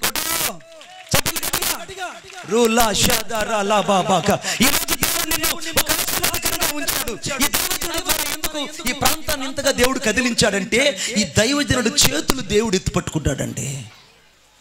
నిజంగా నీ చేతులు ఈరోజు ఇంతగా దీవించబడ్డాయంటే ఈ దీన దైవజనుడు యొక్క కన్నీటి ప్రార్థన. He is crying before the Lord unto the many things. నేనే వచ్చి ఒక గంట సేపు కూర్చొని మీ మధ్య వెళ్ళిపోగలనేమో కానీ మీ కొరకు రాత్రింబగలు కన్నీరు కార్చిన దైవజనుడు, మీకోసం ఉపవాసం ఉండి ప్రార్థించిన దైవజనుడు, మీకోసం రాత్రింబగలు మీ చుట్టూ తిరిగిన సంఘంలో ఉన్నటువంటి వాళ్ళందరూ నీ క్షేమం గురించి ఆలోచించారు. కాబట్టి ఈ రోజున ఇంత సంతోషంగా ఈ కోటలలో కూర్చున్నావు. కోట చప్పట్లు గట్టిగా. ఈ మందిరంలో కమిటీ వాళ్ళందరికీ చప్పట్లు కొట్టండి గట్టిగా. సంఘంలో పెద్దలందరికీ ఇంకా గట్టిగా. ఇప్పుడు ఈ పావురానికి రక్తము ఎక్కడ చిందించారట? బలిపీఠం దగ్గరే చిందించారు. ఆమేన్. అందరికి అర్థమైందా? హల్లెలూయా చెప్పండి. అక్కడ మార్కు సువార్త 7వ అధ్యాయం 21వ వచనం ప్రకారంగా ఈ యొక్క శరీరం లోపల అన్నీ ఉంటాయి. ప్రతి మనిషికి కూడా ఈ యొక్క లోపల, అనగా ఈ శరీరం లోపల, ఈ పొట్ట లోపల అజితేంద్రియములు, కుళ్ళు, కాముకత్వము, దేవదూషణ, అలంబరము, అవివేకము, మత్సరము అన్నీ కూడా మనిషి శరీరంలో ఉంటాయి. ఈ మనిషి ఎప్పుడైతే యేసుక్రీస్తు ప్రభువు ఎదుకు వస్తాడో వాక్యమైన దేవుని ఖడ్గం ఈ మనిషిని రెండుగా చీలుస్తుంది. ఆ చీల్చినప్పుడు ఈ లోపల చెత్త చెదారం అంతా తూర్పు వైపున బూడిద వేసే చోట ఈ అపవిత్రత అంతా పడేయాలి. కొట్టు చోట్ల గట్టిగా, ఇంకా గట్టిగా. ఇప్పుడు సంఘానికి వచ్చిన వెంటనే సేవకుడి చేతిలో ఏముంటుందంటే ఒక కత్తి ఉంటుంది. ఆ కత్తి అంటే ఏంటి? వాక్యం ఉంటుంది. ఆ వాక్యం అనే ఖడ్గం చేత ఆయన చీరుస్తాడు. వాక్యం అనే ఖడ్గం చేత చీర్చినప్పుడు ఈ పావురానికి ఏమనిపిస్తుందంటే, అమ్మో ఈ పాస్టర్ గారు నన్ను ఇంత గాయపరుస్తున్నాడు, ఈ పాస్టర్ గారు ఇంతగా నన్ను చీరేస్తున్నాడు, ఈ పాస్టర్ గారు ఇంతగా నన్ను విమర్శిస్తున్నాడని. బిడ్డ, నిన్ను విమర్శించాలనేది దేవుని ఉద్దేశం కాదు. ఆమేన్. దేవుని ఉద్దేశం కాదు. ఈ ఊర్లో ఇద్దరు డాక్టర్లు ఉన్నారు. ఇద్దరు అన్న మీరిద్దరు రాగలరు? డాక్టర్ లాగానే మీరిద్దరు నా కోసం ప్లీజ్. యవనస్తులు మీరు తప్ప ఇంకెవరు వేగంగా పరిగెత్తలేరు, నాకు తెలుసు ఆ విషయం. వీళ్ళిద్దరు మంచి డాక్టర్లు. ఈ ఊర్లో ఇద్దరు మంచి డాక్టర్లు ఉన్నారు. ఈ డాక్టర్ దగ్గరికి వస్తే నాలంటోడికి ఒక దెబ్బ తగిలింది. నాలంటోడికి దెబ్బ తగిలితే డాక్టర్ దగ్గరికి వెళ్తే ఈ డాక్టర్ గారు ఏం చేసినారంటే, ఈ మహానుభావుడు ఏం చేశాడంటే నన్ను తీసుకెళ్ళి హాస్పిటల్కి తీసుకెళ్ళి నాకు పర్ఫ్యూమ్ రాశాడు. గాయం అయి ఉండదు. నా గాయానికి ఏం చేశాడంటే ఒక మంచి పర్ఫ్యూమ్ ఒకటి కొనుక్కొని ఆ పర్ఫ్యూమ్ ఇదంతా రాశాడు. ఆ తర్వాత మంచి ఫాన్స్ పౌడర్ తీసుకొచ్చి మొత్తం గాయం మీద పోసి పెద్ద బ్యాండేజ్ ఒకటి కట్టి నాకు మొత్తం స్నో రాసి, పర్ఫ్యూమ్ రాసి, మంచిగా స్నో పౌడర్ కొట్టి నన్ను పంపించాడు. హల్లెలూయా.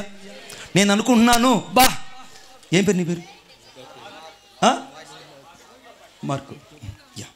సో తను అనుకుంటున్నాడు ఏమనంటే, నేను ఈ డాక్టర్ దగ్గరికి వెళ్తే నాకు ఒక ఇంజక్షన్ వేయకుండా, ఒక కట్టు కూడా కట్టకుండా, ఈవెన్ నాకు అర్థమైన నొప్పి కలగకుండా నాకు పర్ఫ్యూమ్ రాశాడు, నాకు సెంట్ రాశాడు, నాకు మంచిగా చూసి పంపించాడు. ఇట్టా డాక్టర్ ఎవ్వరు లేరని నేను దండం పెట్టుకున్నా. హల్లెలూయా. దండం పెట్టా. ఏమంటే సూదేయలేదు, మంచి డాక్టరే. ఏమండి సూది వేయలేదు, నాకు వేసాడా? ఏమండి నాకు కుట్లు వేసాడా? పోనీ తీసుకొచ్చి నాకేమన్నా కుట్టి నాకు స్పీచర్స్ వేసాడా? వేయలేదు.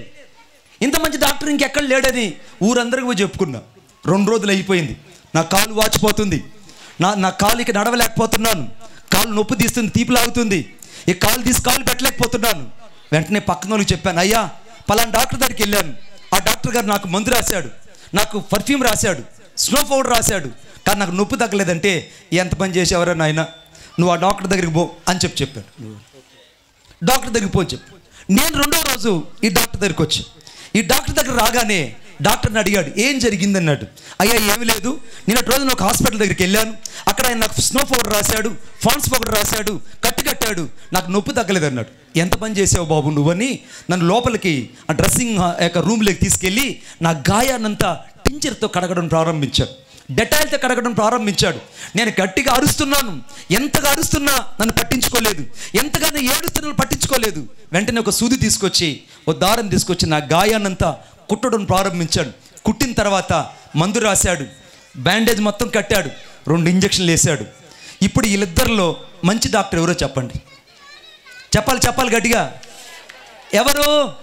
2వ డాక్టర్ మంచోడు. ఎందుకంటే నాకు 2వ రోజుకే కాలు వాపు తగ్గిపోయింది. కొట్టడు చప్పట్లు గట్టిగా, ఇంకా గట్టిగా. నాకు కాలు బాగైపోయింది, కాలు వాపు తగ్గిపోయింది. కారణం ఏంటంటే నిన్ను గాయపరిచే సేవకుడు నిన్ను గాయపరచాలని కాదు, నిన్ను బాధిస్తున్న సేవకుడు బాధించాలని కాదు. నువ్వు గాయపరచబడిన నీ గాయముల్లో ఉన్న దుర్వాసన బయటకు వచ్చేటట్టు మందు వేసి కట్టగలిగిన వాడే మంచి దైవజనుడు. కొట్టడు చప్పట్లు గట్టిగా. ఈ సమయంలో దేవుడు నిన్ను జ్ఞాపకం. థ్యాంక్ యూ మార్కన్న, థ్యాంక్ యూ. దేవుడు ఏం చేశాడంటే ఈ యొక్క కత్తిని తీసుకొచ్చి ఈమెను చీరాడు. ఇప్పుడు చీరేసిన డాక్టర్, ఈ చీరేసిన పాస్టర్ గారు మంచోడా చెడ్డోడా చెప్పండి, అది చెప్పడానికి నేను ఇది చెప్పా. అర్థమైందా? గుడ్. ఇప్పుడు ఈ డాక్టర్ ఏం చేశారంటే ఈ పొట్టను చీల్చేసి ఈ పొట్టలో నుంచి అజితేంద్రియాలు, కాముకత్వము, ద్వేషము, అసూయ, కుళ్ళు, కుట్ర మొత్తం తీసుకెళ్ళి బలిపీఠం తూర్పు వైపున ఆ బూడిద వేసే చోట వేసేసాడు. ఇప్పుడు పావురానికి తల లేదు. ఆమె ఏం చెప్పండి గట్టిగా. చర్చికి వచ్చిన వాళ్ళకి ఏమి ఉండకూడదు? మొదట తల ఉండకూడదు. 2వది ఏమి ఉండకూడదు? మొత్తం చీల్చబడాలి. వాక్యం చేత ఏం చేయబడాలి? చీల్చబడాలి. వాక్యం చేత హెచ్చరించబడాలి, వాక్యం చేత దిద్దబడాలి, వాక్యం చేత నాటబడాలి, వాక్యం చేత సరిదిద్దబడాలి, వాక్యం చేత జీవముగా ఉండాలి. 3వ విషయం చెప్తున్నాను. ఇప్పుడు అతడు దాని రెక్కల సందున దాన్ని చీల్చవలను. చాలండి.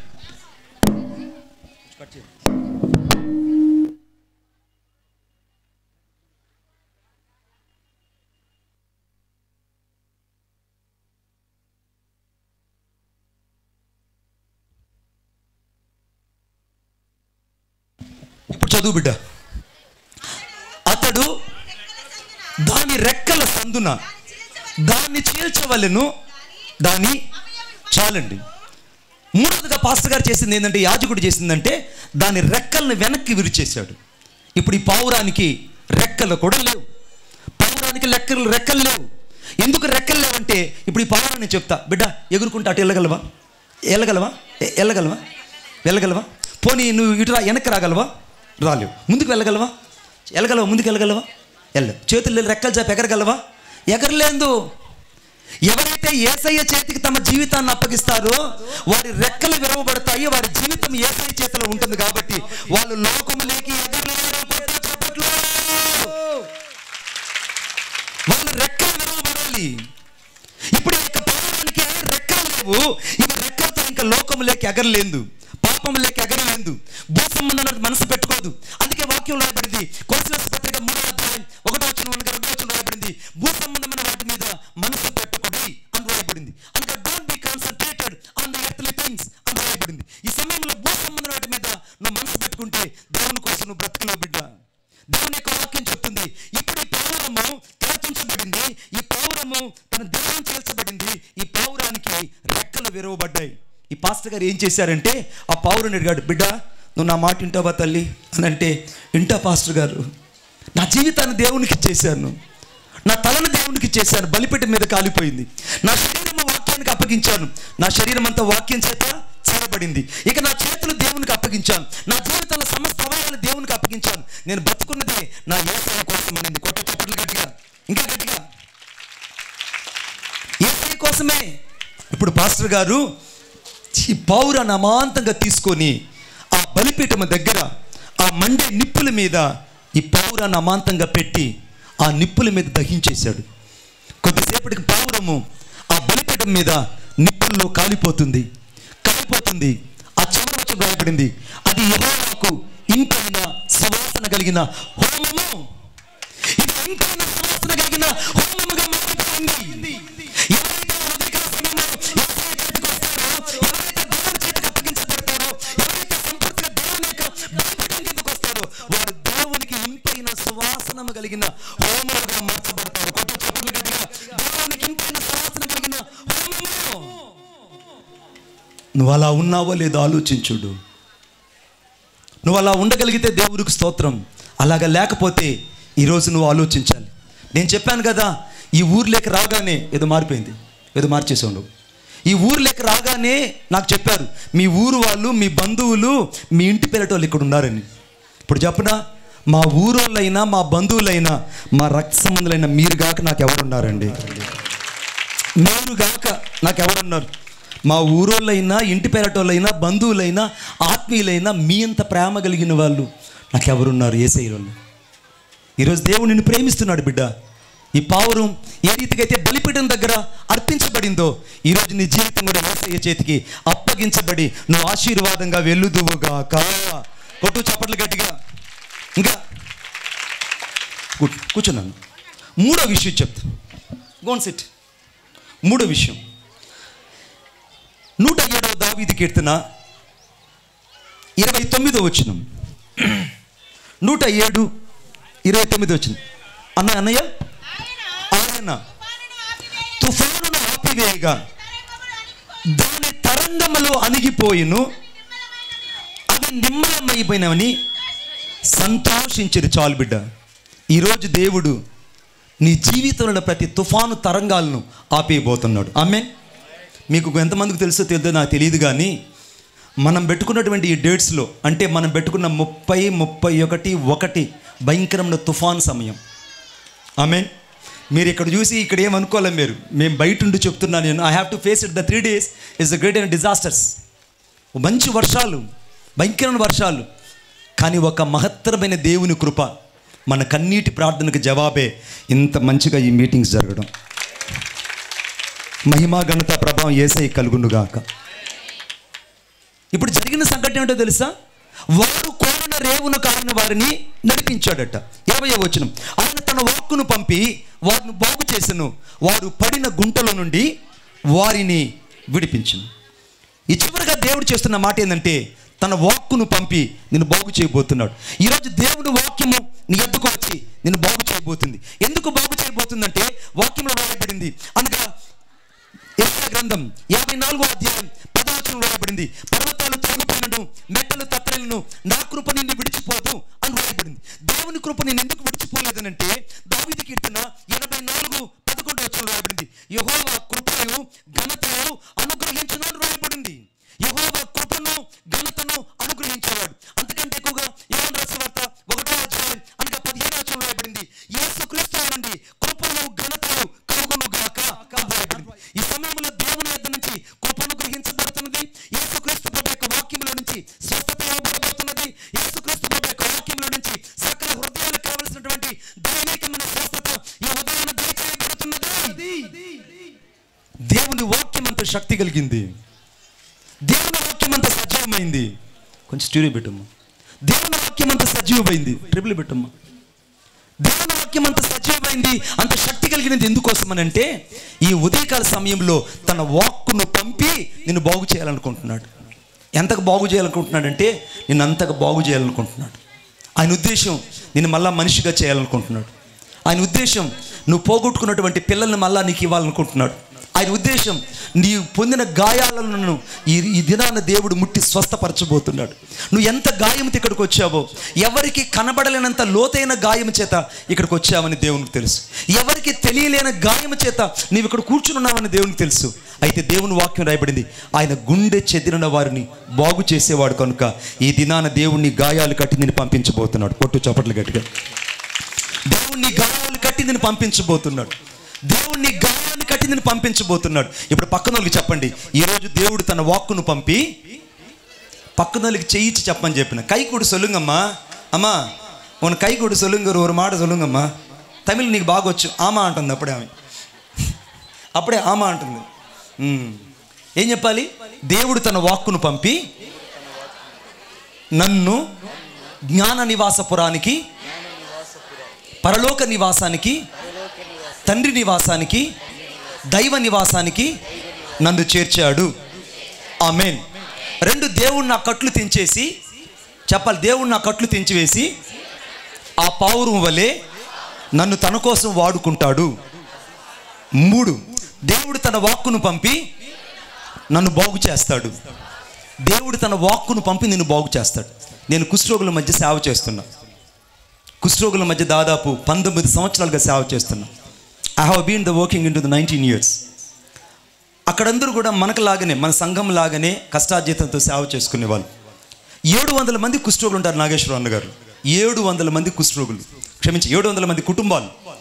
700 మంది కుటుంబాలు కుష్ఠరోగులు ఉంటారు. వాళ్ళందరూ భిక్షాటనకి వెళ్తారు.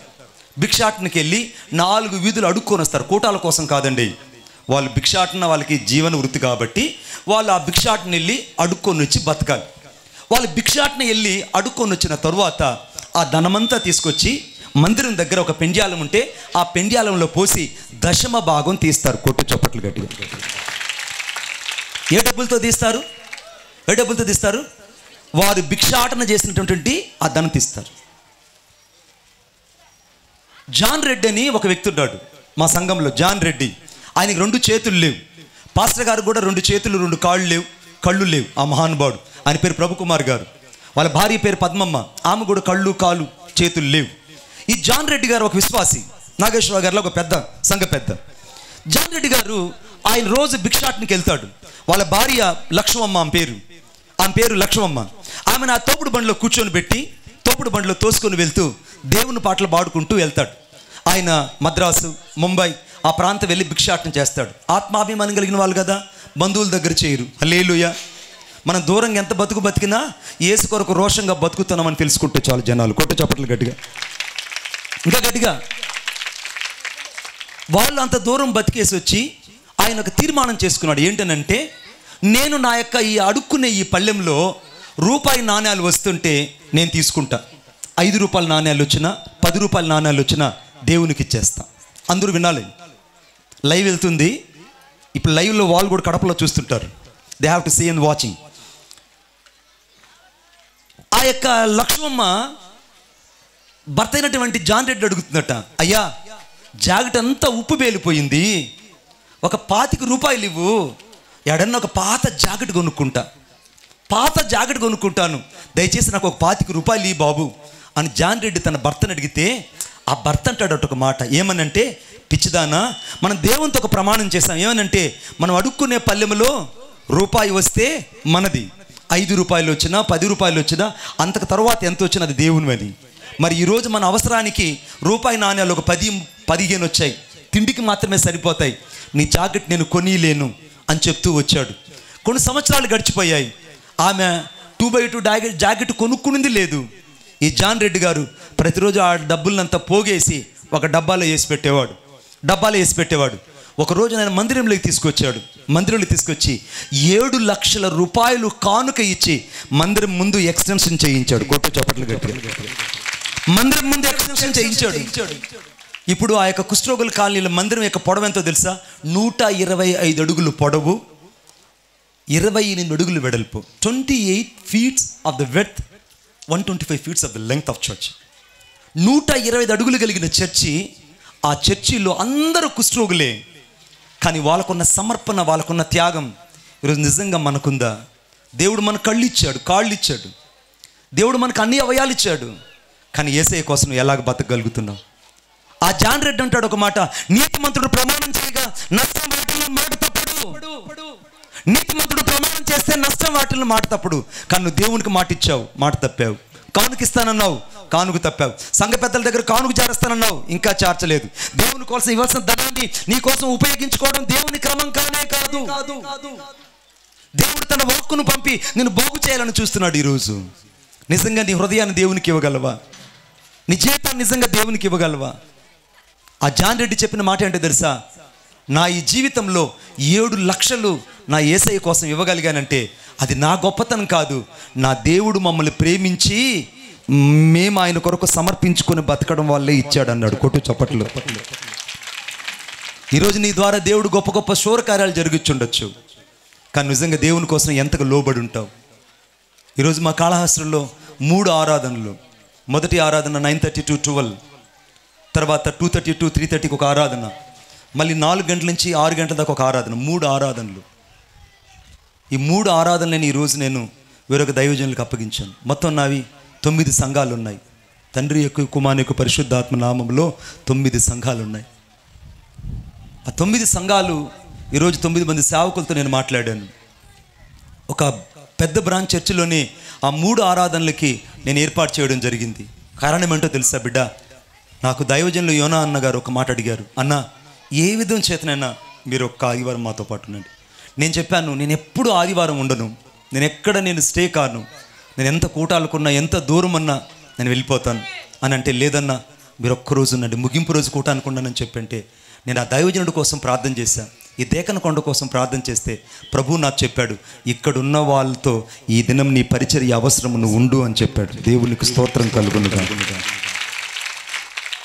ఈరోజు దేవునికి నీ అవసరం ఉంది బిడ్డ. మళ్ళా చెప్పెళ్తున్నా, దేవుడు ఇంకా నేను సజీవంగా ఉంచాడంటే దేవునికి నీ పట్ల ఒక ప్రణాళిక ఉంది, దేవునికి నీ పట్ల ఒక ఉద్దేశం ఉంది. నేను ఒక రోజు సువార్తకు ఒక ఊరు వెళ్ళాను. నేను ఇలాగనే ఒక సువార్తకు ఒక ఊరు వెళ్తే అది ఒక భయంకరమైనటువంటి కఠినమైన ప్రదేశం. అక్కడ సరైనటువంటి తిండి లేదు, అక్కడ భయంకరమైన నరమాంస పక్షుల కంటే ఇంకా ఘోరంగా ఉన్నారు. అక్కడ వాళ్ళకి భాష రాదు, లిపి రాదు, సరైనటువంటి వస్త్రాధారణ లేదు. ఆడవాళ్ళందరూ అక్కడ విప్పసారా దాగేసి తిరుగుతున్నారు. అంత భయంకరంగా ఉంది ఆ ఊరు. ఆ ఊర్లో సువార్తకని నన్ను తీసుకెళ్లారు. ఉదయాన్ని బయలుదేరి నేను సాయంత్రం వెళ్ళి ఆ దీవుల్లో చేరుకున్నా. హల్లెలూయా చెప్పండి గట్టిగా. సాయంత్రం వెళ్ళి శ్రీకాకుళం వెళ్ళి చేరుకున్నాను. చేరితే ఆ దెంపల్లో కొండలు నడిపించుకొని తీసుకొని వెళ్తున్నారు. వెళ్ళి సాయంత్రం వెళ్ళి చేరాను. చేరగానే ఆ గూడెంలోకి వెళ్ళగానే ఆ గూడెంలో ఉన్న వాళ్ళు, కరెంట్ లేదు అక్కడ, అందరూ లాందరు బుడ్డీలు కాగడాలు తీసుకొచ్చి ఇళ్ల ముందు చెట్లు కట్టుకొని ఉన్నారు. వాళ్ళ మధ్యలో నిలబడి వాక్యం చెప్పన్నారు. ఇలాగనే ఒక పెద్ద అరుగుంది. ఆ అరుగు మీద నిలబడి యేసు ప్రభు గురించి చెప్పాను. వాళ్ళకి ఎవరికి అర్థం కాలేదు. నా భాష వాళ్ళకి తెలియదు, వాళ్ళ భాష నాకు తెలియదు. ఎందుకంటే వాళ్ళకి తెలుగు రాదు, నాకు వాళ్ళ భాష రాదు. ఇక నేను ఏం చేయాలో నాకు అర్థం కాక నేను చాలా బాధతో ఆ రాత్రి నేను పడుకున్నాను. నాకు దగ్గరికి 2 సంఘ పెద్దలు వచ్చారు. ఆ ఊర్లో ఉన్న వాళ్ళు వచ్చి, అయ్యా ఇక్కడ దుప్పి మాంసం ఉంటుంది తింటావని అన్నాడు. నాకు వద్దు బాబు అన్న. పోనీ పందికూర ఉంది తింటావా అని అన్నాడు. పందికూర వద్దయ్యా అని చెప్పి. పోనీ ఇసుళ్ళు అంటే ఇక పురుగులు బొరుగుల్లాగా చేసుకొచ్చాం, అవన్నా తింటావన్నారు. నాకు పురుగులు వద్దు, బొరుగులు వద్దు, నాకేమీ వద్దు అని అంటే, చచ్చిపోయినోడు తల దగ్గర ఒక కుండ ఎలాగ పెడతారో అలాగ ఒక సొరకాయలో నీళ్లు పెట్టి, ఎండిపోయిన సొరకాయలో నీళ్లు దుత్తలాగా పెట్టి నా తల దగ్గర పెట్టి వెళ్ళిపోయారు. ఆ రాత్రి సరిగా నిద్ర రాలేదు.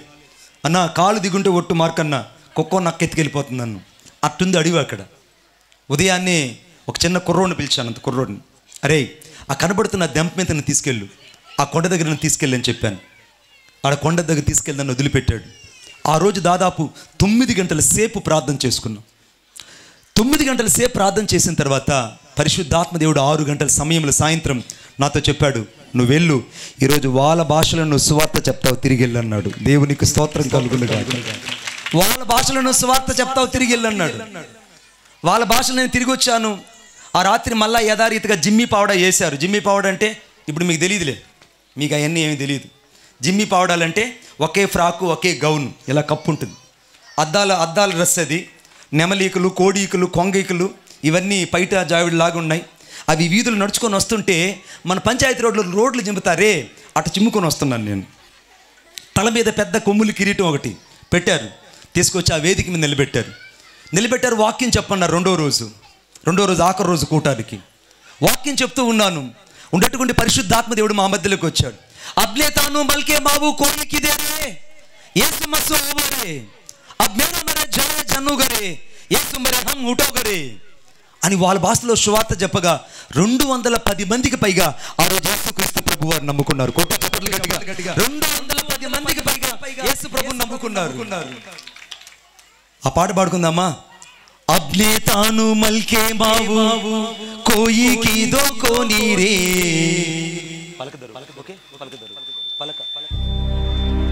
अपने तानु मल के मावु कोई की दो को नीरे यीशु देवो एकलो से भावी कामों की दोरे अपने तानु मल के मावु कोई की दो को नीरे यीशु देवो एकलो से भावी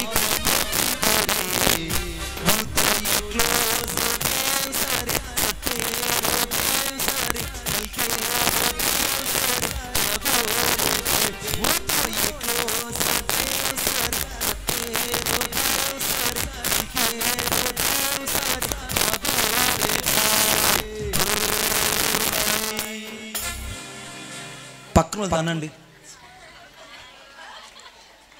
మీరు దీనికేడు సిగ్గుపడిపోతుంటే డాక్టరేట్ చదువుకున్నా, I have to resign to my job and come to the ministry. అర్థమైందా? నా చదువు నా జ్ఞానం అంతా పక్కకు పెట్టి ఆ కొమ్ముల కిరీటం పైన కట్టుకొని ఆ అద్దాల డ్రెస్ వేసుకొని ఆ జిమ్మి పావడ ఆ కోడికలన్నీ నాకు డ్రెస్ లాగేసుకొని వీధి మధ్యలో నిలబెట్టి సువార్త చెప్పమంటే నువ్వు చెప్తావా? అను పక్కన అనండి అన్న, పలక పలక నాన్న పలక పలక ఫోక్స్ యా పక్కన అనండి. నాయన వెనకుండే వాళ్ళు అన్నంటారా, అన్నాలు అయిపోయినాయి తిందురు. నీ కొరకు వ్యాధిగ్రస్తుడిగా ఎంచబడ్డాడు, వ్యసనాక్రాంతుడిగా మార్చబడ్డాడు. నీ కోసం ప్రేమ కలిగిన దేవుడు, మాటనంతా సృష్టి యావత్తును ఒక్క మాటతో సృష్టించిన దేవుడు మనిషి కోసం మహనీయుడు అయి నరావతారుగా వచ్చిన నజరేయుడైన యేసుక్రీస్తు ప్రభు ఇక్కడ రక్షకుడై నిలబడి ఉన్నాడు. కొట్టు చప్పట్లు గట్టిగా. రక్షకుడై నిలబడి ఉన్నాడు. ఈరోజు నువ్వు ఎంత ఘోరమైన పాపివైన నీ జీవితాన్ని యేసయ్య క్షమించగలడు. నీకు పిల్లలు లేరా? దేవుడు నిజంగా నీకు పిల్లల్ని ఇవ్వబోతున్నాడు. నిశ్చయంగా దేవునికి పిల్లలు నీ విశ్వాసంతో చెప్తున్నాను. నేను పరిశుద్ధాత్మ నింపబడి చెప్తున్నాను, నిశ్చయముగా వచ్చే ఏటాకు దేవుడు నీకు పిల్లలు ఇవ్వబోతున్నాడు. నువ్వు ఒక సాక్ష్యం చెప్పబోతున్నావు ఈ కూటాల్లో. మా బ్యాప్టిస్ట్ చర్చ్ దేగనకొండలో దేవుడు నా కొరకు అద్భుతం చేశాడు, నాకు మగ పిల్లవాడిని ఇచ్చాడు. నువ్వు సాక్ష్యం చెప్తావు.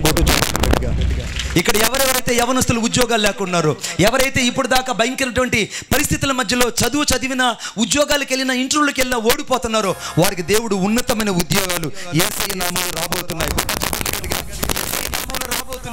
ఇప్పుడు దాకా ఎవరైతే అప్పుల ఊబిలో ఉన్నారో, ఇప్పుడు దాకా ఎవరైతే అప్పుల సమస్యల్లో ఉన్నారో, ఇప్పుడు దాకా ఎవరైతే ఆర్థికంగా ముందుకు వెళ్ళలేకపోతున్నారో వారు ఆర్థికంగా ఈ సంవత్సరం దీవించబడబోతున్నారు.